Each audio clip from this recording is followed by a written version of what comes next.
Hi classmates, good evening. So let's talk about the steps in buying a property in my city in Lagos, Nigeria. I'm going to be giving you 6 easy steps so you can get your pen, your paper to jot down. You can also save this video. So let's just jump right into it. So number 1, decision making. Why am I buying this property? Am I buying it for personal use? Am I buying it for investment? Am I buying it for generational wealth? Why am I buying this property? Now, this stage is very important. If it's for investment, am I buying it for short let? You need your realtor. You need your realtor in this decision making because, look, it's not all locations, it's not all house types that are great for short let. If you want your short let business to move, you need to get your realtor from the beginning, and this is a very important stage. Now, after you have decided, oh, this is why I'm buying, now let's jump into number 2, which is budget. Budget is also very important. Please don't jump budget and go to number 3. When I get to number 3, I'll tell you number 3, but for now, this is number 2. Budget. Look, let me just give you an example. Let's just use our imagination, yeah? I get into this country or get into this town and I have a seminar. I'm a speaker there, and I wake up in the morning and I was trying to iron my clothes and it got burnt. And I'm like, oh my gosh. I run into the mall, and before I get into the mall, I'm like, okay, wait me. You only have XYZ to spend here on a shirt or on the dress I got burnt.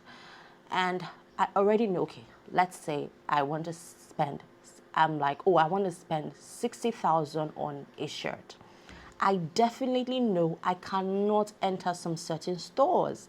Now I'm entering the stores, I'm looking at Gucci, I'm looking at LV, I am walking past them because I have a seminar, I have an appointment in just few hours. I'm in a hurry. I'm not here to do window shopping. So I'm looking for Zara. I'm looking for H&M.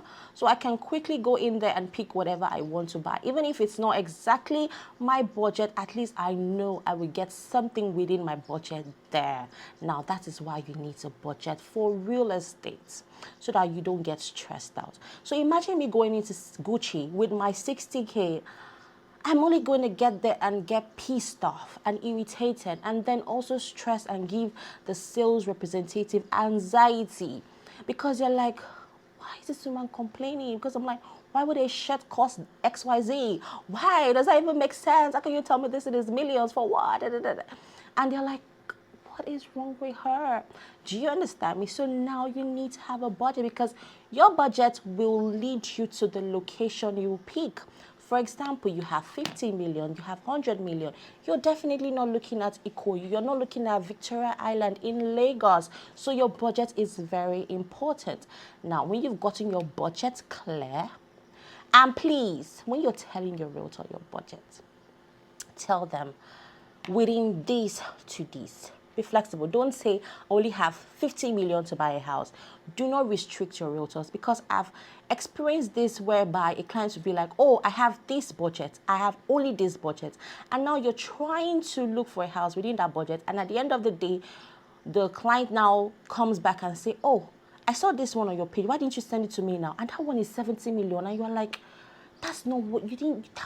It's not within your budget, So don't limit us, Let us know, so that we send you everything within your budget. So when you're clear on your budget to your realtor, it moves you to number 3, which is location. And so because you've sorted your budget, you don't even need to take long on this stage. You're done. Now, my budget falls down to Ikoyi, my budget falls down to Ikota, my budget falls down to Aja, my budget falls down to Chevron.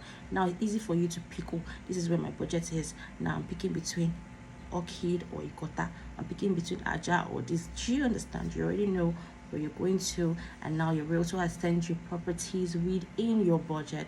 You already know, okay, this is the location I'm going for, and then it takes us to number 4, which is viewing.